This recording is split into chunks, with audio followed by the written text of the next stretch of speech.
Some show up at Keeneland just to be beautiful, some for the burgoo. Me, it's because the best handicapping challenge on God's green earth is right here in Kentucky. Star horses come from Florida, California, and New York, Arkansas, and Louisiana, all to what undoubtedly is the greatest horse racing melting pot in America. Into the stretch at Keeneland, and Flight Line just moves right by. Life is good. Win here and you've done something. Love what you do and you'll never work a day in your life. That's Keeneland. Now, let's get handicapping. And a good Saturday night, everyone. Or is it going to be Sunday when we get so many Kentucky and Louisville football fans watching the archive tonight? It's the Keeneland Look Ahead for the Sunday, October 8th program for Keeneland Racecourse, where the Spinster Stakes, one of 3 stakes in action on Sunday, should be a fabulous day of racing to wrap up Fall Stars weekend. What a Saturday we had. We'll review what happened on the track today, how it may portend to what we might see on the Sunday program, and give props to some outstanding races on the track. If you like photo finishes and top class horses for top class outfits, today was your day at Keeneland. We'll see how it continues throughout Sunday's program, where temperatures are supposed to just barely get into the 60s, low 60s, partly sunny skies for the forecast for Sunday. So should be a good day of racing. Now, if you followed the races today at Keeneland, we'll give you a quick recap. If you missed any of the action, again, like we saw on opening day Friday, the track was slower than usual, a bit cuppy and loose, and the horses were getting tired over it. It was a closer's track, rally wide. We had one front runner win on Friday, only one again on Saturday. So the main track is definitely leaning towards horses from off the pace. Now, a closer is never advantaged in a horse race. Don't get me wrong. It's just that this racetrack and racetracks that are tiring become more difficult for speed horses to sustain their ability and their stamina. So they just kind of lose all their oomph and their starch because it's tougher up front and it's tougher for the horses in the back. But the horses in the back have more of a sustained stamina and are able to finish the run and get up in the end, even though they're all decelerating. So this is a situation right now, until we see otherwise, I'm going to expect that our normal speed that we're just leaning all over at Keeneland probably needs to be rethought just a little bit. And we'll go with the closers for day 3, probably. Keep an eye on the conditions again. Mother Nature's not expected to help with the rain, but certainly track maintenance could do some things, adding water to the track if they feel it's necessary. But it's been slow. It's been safe. It's just been horses from off the pace that have had a little bit more success. So keep that in mind as you handicap. Today at the old racetrack, it was 3 wins for jockey Flavian Pratt, and 4 jockeys won 9 of the 11 races on the card. There were riding doubles then for Ricardo Santana, Jose Ortiz, and Joel Rosario. So those 3 with doubles gave you 6. Pratt won 3 for 9 overall. And again, we're talking about the big names, right? I mean, these are big name riders, big name trainers as well. Big day for Chad Brown. He had 2 wins. Big day for Todd Pletcher. He had 2 wins, both grade 1 stakes for Pletcher in his victories. And for Brown, his 2 wins, including a 1-2 finish in the Philly race, the First Lady on the turf, where Gino Romantica upset the favorite and defending champ in Italian in there. So Chad runs 1-2 in one of the grade 1s. Todd Pletcher wins the other 2.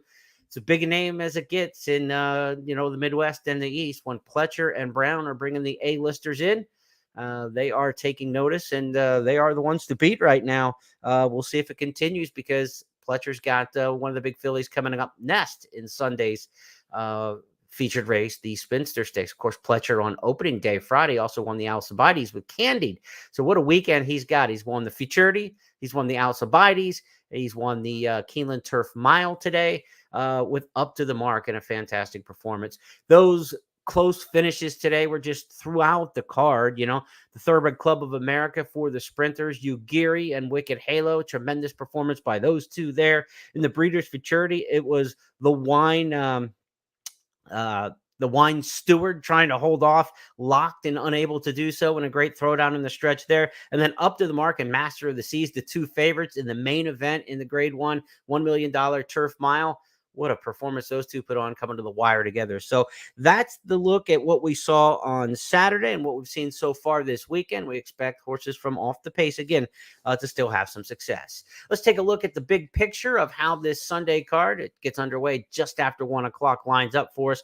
10 race program. So we go from 11 on Saturday to the 10 race program on Sunday. Pick 5 begins in race number 1. No carryovers at all to speak of here on the Sunday program. The early pick 4 starts in race number 2. Pick 6 will be the final 6 on the card on Sunday. Pick 6 begins in race number 5. Keeneland Turf Pick 3 are races 5, 8, and 10. The 8th and 10th are stakes races, a part of that Keeneland Turf Pick 3. $3 minimum there in the low takeout. The late pick 5 is going to get underway in race number 6. The late pick 4 starts in the 7th. And the stakes races are all at the end of the card. 8, 9, and 10 to send you home. Not some scrubby nightcap. We've got stakes company in the Bourbon Stakes to wrap things up. The Indian Summer Stakes goes as race number 8. The Spinster is race 9. And then the Bourbon Stakes will be race number 10. The way it works out with my key plays of the day, races 5, 8, and 10 are the ones I really like. And if you'll notice, they've got that green denomination about them. They are Keeneland Turf Pick 3 races. So you can see when I map out my day on Sunday, my best plays of the card come all in the Keeneland Turf Pick 3 sequence.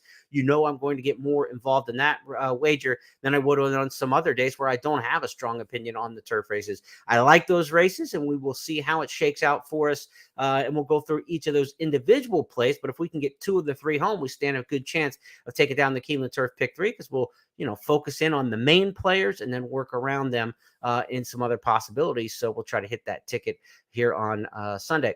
Now, our Saturday key plays ran well. We had a good second. We had a third in the stakes race. And then we had our best bet winner in the Woodford Stakes, Arzak.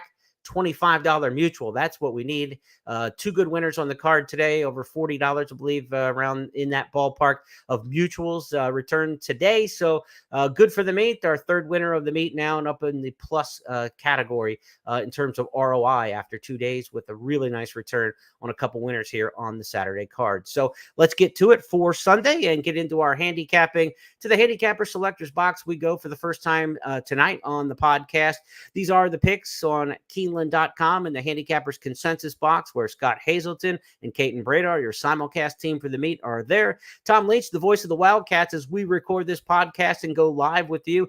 He's in the second quarter of Kentucky at Georgia. Tom's doing double duty, of course, during the fall meet at Keeneland, the voice of the Kentucky Wildcats. Kim Nelson has had a good start to the meet. She also is in the selectors box. Now, race number 1 on the card is a dual condition claimer. That means there's 2 different ways you can qualify for this claiming race.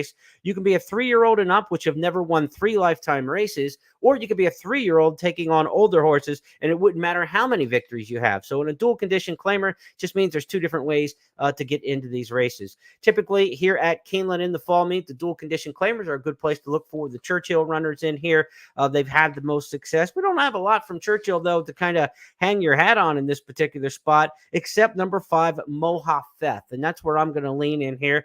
This comes out of a 1-turn mile stretching out to the 2-turn race here at Keeneland. I like that angle. The 1-turn milers usually have enough brilliance to get into the race, and they don't need that stamina to carry them all the way home at a mile and a 16th at Keeneland with the 16th pole finish line, 110 yards shorter than the traditional full stretch run. So Mohafeth is my top pick in here, the only horse in the race coming out of a race at Churchill, but the form isn't great, and the horse really doesn't have much speed at all, but the class drop is in play. And also, you really don't need a lot of early speed to be successful on this track the first 2 days of the Keeneland meet. So typically, I would not be picking a horse like this if the track was playing as fast as it traditionally would. But I think Mohafeth, with the horses, probably with a chance to come back to them again on Sunday as they have on Friday and Saturday. I think this one might be able to get up. 8-5 morning line favorite, GT 500. The horse to beat in here, but has a tendency, if you can kind of draw a line between the next to last call in the running lines and the last finish call, the horse almost always gives ground in the stretch. That last call is kind of a negative move for this horse. Doesn't finish his races with flair, and not being able to finish is a bad thing over this track right now. So the 4 GT 500, a horse I respect in here with the chance on form, looks like the horse to beat in the 8-5 morning line favorite. But the way the track's playing and at a mile and a 16th, I'm going to take a chance to beat that one in there. Again, I'll go with the 5 Mohafeth. GT 500, top pick in here for Kim, Caton, and for Scott. Let's go to the second race on the card, and the early pick 4 is going to start in this. It'll also be the second leg of that early pick 5. Early pick 5, I certainly wouldn't be singling in the opener. I'd be using a couple in there, 2 or 3, for some kind of comfort and coverage in there. Certainly the top 2. You would use the speed GT 500 and the finisher Mohafeth. Now, in that second race, we get things going here with the early pick 4 starting in this particular spot. And this is one where I'm getting a little bit cute. I don't have a great feel for this race. There's only 6 horses in this maiden claiming race. It's a $100,000 maiden claimer at a mile and a 16th distance. This is one of those trips where these horses are basically maiden special weight horses, most of them dropping in class out of the maiden special, all of them, in fact, in this particular spot. So it's a maiden claimer by name only. But the thing I like about the horse in here, Rita's on the Beach, which is a long shot play, 12-1 in the morning line. And you see everyone else is on Stagflation, Queen of Missoula. Why am I taking Rita's on the Beach here? I think races with small field sizes like this one going a long distance become jockeys races. And it's kind of a cat and mouse game, as you see. They don't go out with a very hot pace. They kind of all just bunch together. Riders trying to kind of make the right moves. Well, I go back and I run the BetMix database that I love. We've got the free Keeneland database that I use exclusively during the Keeneland meet. And then I use the BetMix database around the rest of the calendar year. And it's a fantastic resource. I went in and I sorted all of the mile to 16th races at Keeneland with these short fields like this, 6 runners or fewer. And the name that stands out is Declan Cannon in the saddle. He's had an exceptional record in races where we've got small fields going a mile and a 16th. He rides Rita's on the Beach here. This is a horse moving turf to dirt off the race at Kentucky Downs. So while stretching out from 7 furlongs to a mile and a 16th, usually horses come away from Kentucky Downs fit. This will be the first time that trainer Ian Wilkes gets Rita's on the Beach going long, a mile and a 16th on the dirt. So hasn't failed in this situation yet. The form doesn't look like much. 9th, 7th, and 2 career starts to this point, but let's take a shot. We see if maybe Cannon can kind of outfox the other riders in here. You look down, you got Corrales, Machado, Talamo, Graham, Lescano, Cannon. It's not like you're lining up with all the Hall of Famers. This is not the Ortiz brothers and all the big riders in here. So a rider's race could be ensuing in race number 2. And if it does, Rita's on the Beach at 12-1 in the morning line. I'm going to take my shot with Declan Cannon in there. Just a mild push, though. This is not a race that I want to get totally wound up for. And also, if you're playing the early pick 4, the early pick 5, I think this is a race that you want to use multiple horses in. Again, if you want to go a little bit deeper in race number 2, I would definitely use the 6, but the 2, the 1, and the 4, you could go 4 deep in this 6-horse field. That's kind of the problem. When you get a short field like this with just 6 horses, you don't want to go that deep, and you don't want to get too wound up into the wagering depth of exactas. Certainly don't want to be playing tries and supers in 6-horse fields. So there aren't a lot of options in here. So you take a shot. You say, I got 12-1 in the morning line. Maybe I go for that. And if you could narrow down the ticket on the other races, say the 1st, 3rd, 4th, and 5th, or the 3rd, 4th, and 5th, then maybe you can go 4 deep in here and still put together a reasonable ticket. So that's the way I look at race number 2. Third race on the card doesn't start any of the new wagers, so let's just get right into it. These are $32,000 claimers. Mid-level claimers going 6.5 furlongs in this particular spot. Interesting runner in here. Number 4, Brewhouse, goes for Connections, Mac Robertson and company. He goes for Tyler Gaffalione, the ride. Earlier in the meet, the opening day, yesterday, we've only had 2 days in, but a Canterbury shipper for the Mac Robertson barn got a nice victory on opening day. So he'll try to do it again with Brewhouse. And it's interesting that a Canterbury-based trainer, and of course, Oaklawn-based for Mac Robertson during the winter, gets Tyler Gaffalione, Keeneland's leading jockey over the last several years. I think that's an interesting pairing. I think you definitely want to keep your eye on the 4 Brewhouse. But my top pick in here is going to be number 6, Love of My Heart. This is a horse I almost put on my key plays. It's really my 4th play of the day, if you will. I think Love of My Heart is a very interesting horse. This horse during the 2020 October meet won here at Keeneland for $50,000. Was claimed for $50,000 2 starts back at Ellis Park by Steve Asmussen and a new owner. And now when they show up at Keeneland, they're in for $32,000. I like that drop in claim. This is bold, saying I've got a horse for course at Keeneland. They claim him towards the tail of the Ellis meet.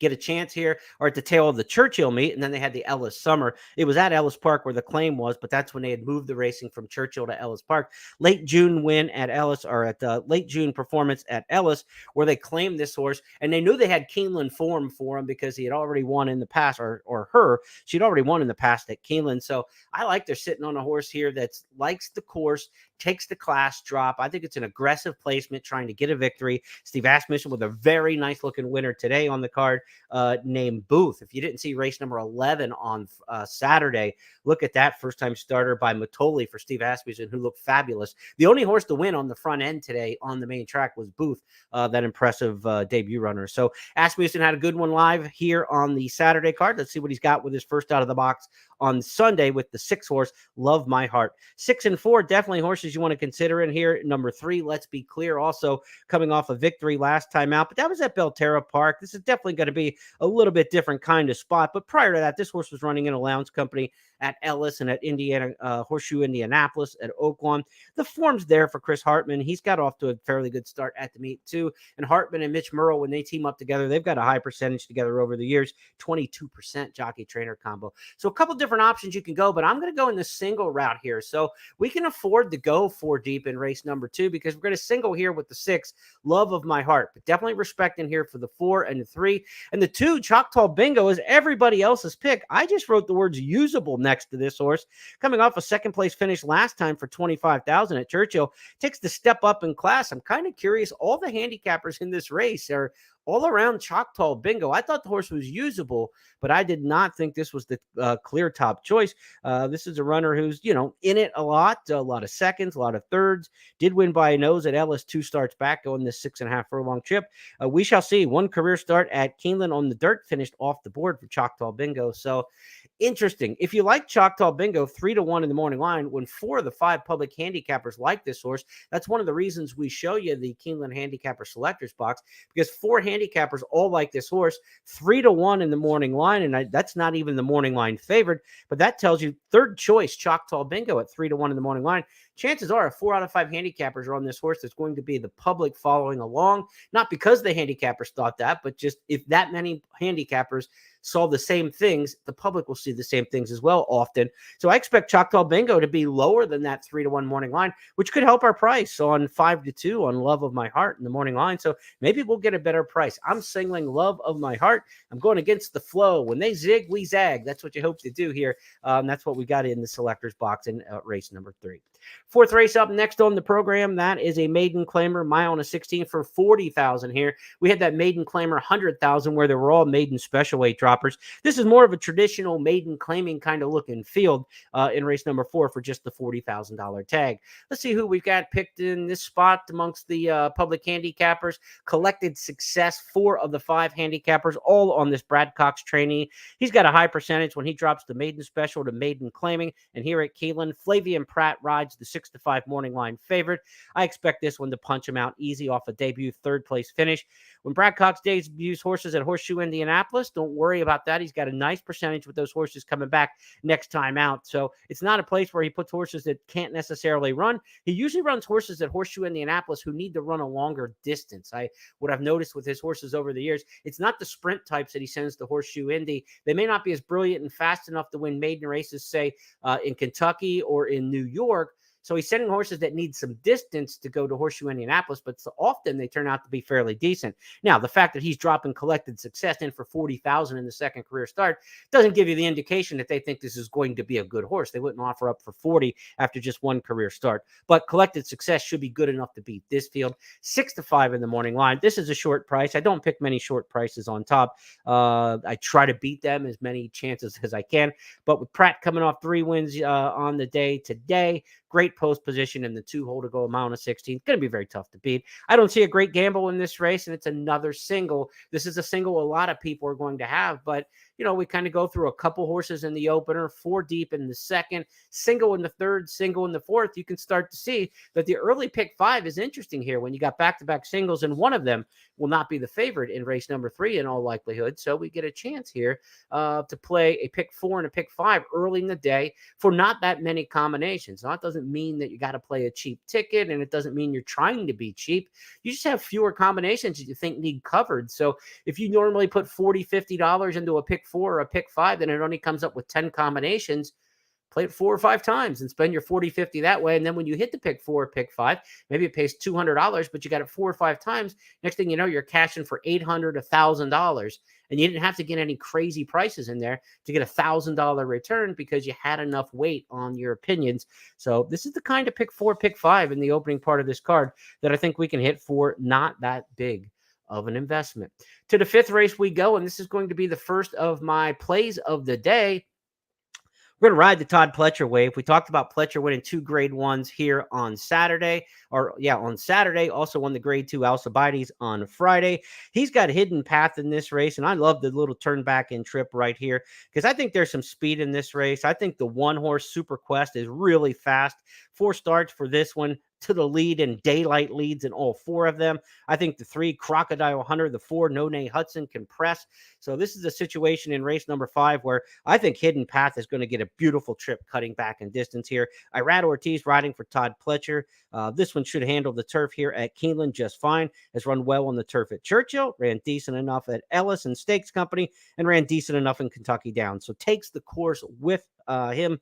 So Hidden Path, my top choice here amongst these 3-year-olds in race number 5. Hidden Path, I think the one you want to use. Also the 1 Super Quest and the 4 No Nay Hudson, the speed horses. You could definitely use all 3 of them to maybe hang around. But I, again, go to a single here. I love Hidden Path. So I've got singles in races 3, 4, and 5. So I'm playing the early pick 5, and I'm playing the early pick 4. 6, 2, 5 in succession on top for me in races 3, 4, and 5. And I'm going to play them all as singles. So we go 4 deep in the second. We use at least 2 in the first. That's only 8 combinations. 2 by 4 by 1 by 1 by 1. 8 combinations. To play the pick 5 on that kind of ticket is going to cost just a measly $4. Again, $4 ticket. Now, if you just want to play a $4 ticket and sit back and save some budget to play other races, play horses individually straight up, great. Again, if you're a $40, $50 player normally in your pick 4s and pick 5s, play it 10 times. Again, if we get this one through and it pays $200 for the pick 5, it doesn't have to be a big bopper. When you have it 10 times, you can turn $40 into $2,000 that way. And that's what you want to do. Bet a little to make a lot. That's what the game is all about, and putting the right weight on your opinion. So we have a day where the pick 5 is very approachable early in the card. And the first of my 3 key plays in race number 5 starts the Keeneland Turf pick 3. It's going to be Hidden Path for the red hot Todd Pletcher barn. Super Quest, top pick in here for Tom Scott and also for Caton. Super Quest, the second choice for Kim Nelson. Obviously, they have to catch Super Quest. This is going to be the speed on the inside. Mark Cassie, Tyler Gaffleone. But if they get softened up at all by Crocodile Hunter and No Nay Hudson, it really sets up nicely. And we're going to take our chance with Hidden Path. Let's go to the 6th race next up on the card. And as we go to the big picture, we get to the second side of the column here, to the right-hand side. Pick 5, the second pick 5 on the card begins here in the 6th race. It'll also be the second leg of the Sunday pick 6. So pick 5 beginning in race number 6 is the first level allowance race, 7 furlongs on the main track here. A pedigree play for me a little bit. I like the Union Rags running over the main track here at Keeneland. So I'm going to give Track Mate a shot in here, coming off some good efforts at Ellis Park and at Churchill Downs. Has run well at Saratoga. Again, this Union Rags colt has run well no matter where he's been, so he's not necessarily has to be dialed into some horse who's got to make a massive improvement at Keeneland. The assumption is the horse takes his game with him no matter where he runs, so he'll run well at Keeneland. The Union Rags horses have a really nice percentage here on the main track, so I'd like the pedigree play of race number 6, the 5-horse Track Mate. And Terry's is a horse who's even money on Nick Tamaro's morning line. This is a horse second last time out at Saratoga in one of those elbow start pseudo 1-turn miles, pseudo 2-turn, if you will. Ran a fast buyer speed figure of 89 in that race. That's the reason I'm assuming that we're looking at the very low morning line odds here of even money. But the American Pharoah colt, is 1 for 4 lifetime. I'm not taking a horse 1 for 4 with a win at Presque Isle Downs in a Keeneland allowance race at even money. It's just not happening. I don't care how fast the fig they ran last time, and you do have Irad Ortiz. So I'm not knocking the line because the horse may be even money. People bet the buyer fig strong. You got Irad riding. But again, I'm not taking a 1 for 4 Presque Isle winner at Keeneland and Allowance Company at even money. It's just not going to happen if the horse wins. More power to him. Wicko, the 6, is one you've got to watch in here for Wesley Ward. Doesn't have as much early gate speed as you're used to seeing with the Wards. This horse, we don't know about the dirt. That's the question with Wicko. By No Nay Never out of an Unbridled Song mare, there's probably a little bit more turf on the top, obviously. You do have some dirt on the bottom of the pedigree. We'll see if Wicko can handle the main track. Hasn't run on the main, has run on synthetic at Turfway and broke the maiden on synthetic at Turfway and ran on the synthetic at Woodbine. Has run better on synthetic than on turf, but that could have been a situation based on the quality of competition too. The turf races were on the A circuits. the synthetic races were at, kind of B circuits at Woodbine and Turfway. So we'll see how Wicko matches up here on the dirt. But I'm going to take my shot in here with Trackmate, the 5. Also give an eye look in here to number 4, Can't Hush This. This is an obvious kind of horse for course. The form other places is just okay, but a class step up here from the claiming ranks into the allowance ranks. But a horse with 2 starts at Keeneland has a win and a 3rd place finish here locally, and anything by Not This Time has to be respected over this track. Does really well pedigree-wise with the offspring of Not This Time. So Can't Hush This one to keep an eye on in here as well. But I'm on Trackmate in race number 6. Let's move our attention to the 7th race on the card as we hit the late pick 4 starting in here, and it's our final non-stakes on the Sunday program. 7 furlong maiden special weight company in this race, and we've got another lower priced morning line favorite in here, the 1 horse Wicked Again. Steve Asmussen, Tyler Gaffalione teaming up 8-5 on Nick's morning line in this spot. Moves turf to dirt. The start 2 starts back was really good in the mud at Saratoga when finishing 2nd. Didn't run well last time at Kentucky Downs. Now, the owner, Ron Winchell, is part of the ownership group of Kentucky Downs, and he ran quite a few horses that had dirt form at Kentucky Downs, supporting the meet that he was part owner of. So don't look at Wicked Again saying, wow, they just kind of tried something on the turf last time. What were they thinking? That kind of deal like that. I think that was more of a business decision to support the meet with some of the horses that he owns. So Wicked Again should be fine coming right back to the dirt. Decent 4th here in maiden special weight company last year against Equivoque. It was a pretty good maiden race that day back in April, not last year, but this spring. So Wicked Again should run well here over the main track. One to definitely watch. Tunisian Spring's going to be my top pick in here, coming off of Kentucky Downs debut 2nd by Violence. The Violence horses do fairly well here on the main track at Keeneland by volume and a decent percentage. Wesley Ward's 2nd-time starter there. Ward's off to a decent start at the meet. Johnny Velasquez rides, of course. Velasquez won 3 races opening day Friday here at the meet. So I'll go Tunisian Spring. If you're going to go for a first-time starter, the numbers tell you that's not necessarily the way to go. In these 3-year-olds and up maiden special weight races, rarely do we get first-time starters win, but I do like the pedigree of the Super Saver colt in here, number 9, Micro Beastie. This is the first-time starter with some good workouts. Super Saver does really well with his horses on the main track. Already has a win at the fall meet here in the first couple of days as well. So don't be surprised if the 9 runs pretty well. But the trends tell us go for horses with experience. Tunisian Spring, top pick of 4 of 5 handicappers in here. We're probably looking at more on a shortish kind of price.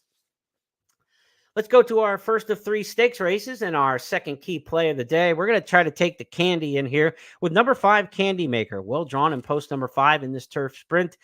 This is a twirling candy colt. The twirling candies run exceptionally well on the turf course here at Keeneland. Again, Steve Asmussen off to a good start. This one was with Wesley Ward back in May in the debut at Horseshoe, Indianapolis. Transferred since to the Asmussen barn as a bullet workout, and Asmussen horses don't really work bullets that often. It was from the gate, 36 flat at Churchill on October 2nd. So Candy Maker 1-9 in the career debut at Horseshoe, Indianapolis. Hasn't been seen since May. Almost treating this one like, it's a first-time starter, if you will, in stakes company. The Indian Summer Stakes, a 5.5 furlong turf sprint. The one thing about 5.5 furlong turf sprints is you don't have to be fit. You need to be sharp. And so I don't mind a layoff, and I don't mind a lightly raced resume. If this horse Candy Maker is as sharp as we think and is ready to go for Asmussen, can certainly win going 5.5 on the grass. So this is one of my key plays of the day. Race number 8, the 5, Candy Maker. The 2, Amidst Waves, is a horse who's won 3 in a row, including stakes at Monmouth and Saratoga. Won the Colleen and the Bolton Landing in successive races. George Weaver trains that one. Again, John Velasquez riding. What a great start to the meet Velasquez was off to on Friday. So plenty of respect for that one in there. And Wesley Ward, who wins so many of these turf sprint races, he's got the 7 Bledsoe. So that's the way I round out my picks in the Indian Summer Stakes. I've got it 5, 2, and 7. Amidst Waves, the 2 is picked on top by 3 of the 5 handicappers. Cowles, the 3, is a horse picked on top by Tom Leach. He's on an island here. Tom does good with these kind. When he's got a long shot play, and he's going to get a price on Cowles at 15-1 in the morning line. Give an extra look to that one. I got a feeling that's going to be Tom's long shot pick of the day when you watch the Today at Keeneland show that comes on each day at 11:30 on race days with Scott and Kate. And Tom Leach with the long shot pick of Cowles in race number 8, the Indian Summer Stakes. 9th race, next up on the card is the featured Spinster Stakes. The Juddmonte Spinster, $600,000 on the line here. Trainer Todd Pletcher's got Nest in this particular spot. Pletcher's done very well in this race in recent years. But can Nest bounce back after being defeated last time out in the personal ensign against Idiomatic? Let's go back to Saratoga and watch these two at the spa when it was Idiomatic basically taking them wire to wire, loose on the lead. And it's Idiomatic. Nest coming to her on the outside. Then the inside is Secret Oath. They're coming toward the 8th pole. Idiomatic digging in. On the inside, Secret Oath running a big race. Nest, Clairiere is too far back. A 16th to run, and Idiomatic has a 2-length lead. Nest is fully extended, but not coming close to Idiomatic. A huge performance all the way in the personal ensign. Secret Oath outfinished Nest for second. It was a long way back to Malloy. The question will be, will Idiomatic be loose on the lead again, or will Nest get a little more help up front and not have to do all the dirty work? It was a sloppy track at Saratoga. We've seen Nest run well in the past, though, on wet tracks, winning down at Tampa Bay on a wet track and winning the Ashland here at Keeneland in the slop. So I don't think the slop got Nest beat last time. I think it was more the pace scenario. And honestly, I don't see anything in this race to go with Idiomatic again. Now, there's a 4-pound shift in the weights. Last time out, Idiomatic carried 120, Nest carried 124. Now they both carry equal weights in the Spinster at 124. But Idiomatic is loose on the lead again. I just don't see 63 Caliber, the one that go blinkers on. Maybe that horse shows a little bit more pace than he has or she has in the past. The only other one I think maybe at all shows some speeds in here, the 5 Bellamore. But this is a horse, through slow fraction was kind of forwardly placed last time at Ellis.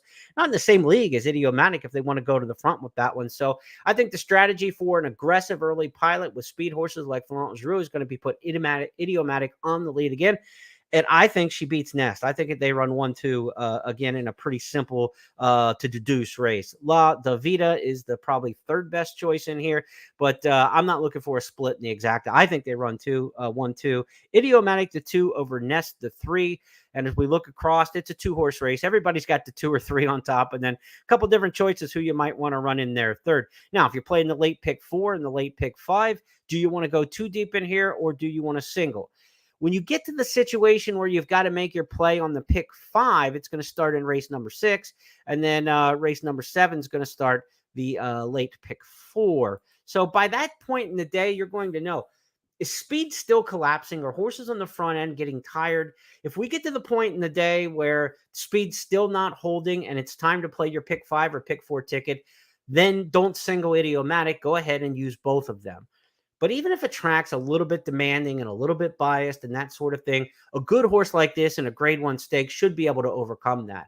But if Nest becomes a bigger player in this race, if we continue to see horses rally down the middle of the track and run horses down early in the program, even if they're cheaper horses, we've seen enough races over the first 2 days that if that continues now into the third day, then you're less excited about a lone speed horse, even though lone speed is the most dangerous tool in all of horse racing, but you're less excited or less confident about a horse like Idiomatic taking them wire to wire when it's been very hard for horses to do over 2+ days of racing. So watch the early part of the card. My recommendation is if the track looks fair, you single Idiomatic in this spot. I think she's going to go wire to wire. If the track looks demanding and horses are still rallying down the middle of the course through the first half of the program, when you get to the pick 5, you get to the pick 4 in the late sequence, then go ahead and go too deep. My final key play of the day will come up in the 10th and final race. It's the Bourbon Stakes. It's also part of the Turf Pick 3. This is a grade 2 race for the 2-year-olds looking to make their way to the Breeders' Cup Juvenile Turf. And usually post position helps a horse to the inside. So why do I think the post position helps the 12 horse in this race? Simply because of the price. I think enough people are going to be scared away from the post position of First World War that this horse, to me, on paper, looks like he should be favored in the Bourbon Stakes. I think the Brendan Walsh trainee by Warfront was excellent in the debut at Kentucky Downs going a mile. Tough place to debut and win. I really think this horse has a big future. The Warfronts run special here on the Keeneland turf. I think that's a pedigree play that you want to sink your teeth into when you get a Warfront on the turf here. So I think First World War is a standout in this race, but post 12 is going to scare some people away. Now, does it make, let's say your big bets are $100 bets, right? Do you bet $100 on the horse because they're out in the 12 hole? Well, not if the price isn't right. If the price is right, you go ahead and still play your max level on one of your best bets of the day. If the price is a little bit less and you're like, okay, there is some thought that, the outside is going to make it tougher, which it does, right? They're going to have ground loss, no question. It makes it tougher. But if you're not getting the tote reward for going something tougher, then you're probably not going to make your max play, right? If this horse is 3-1, 5-2, then I'm not excited to go play 100 on him on a max play. I'm looking at that outside post, helping the price and getting more than we should. I think the horse should be 5-2, 3-1.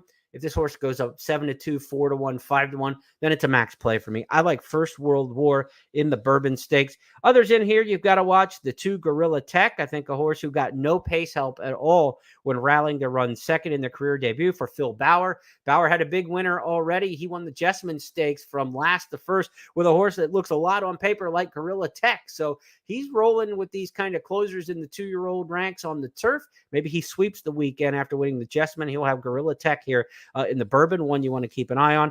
And of course, the Todd Pletcher barn's been so hot in all these stakes races. He's got the 10 Nomos and the 15 Tireless.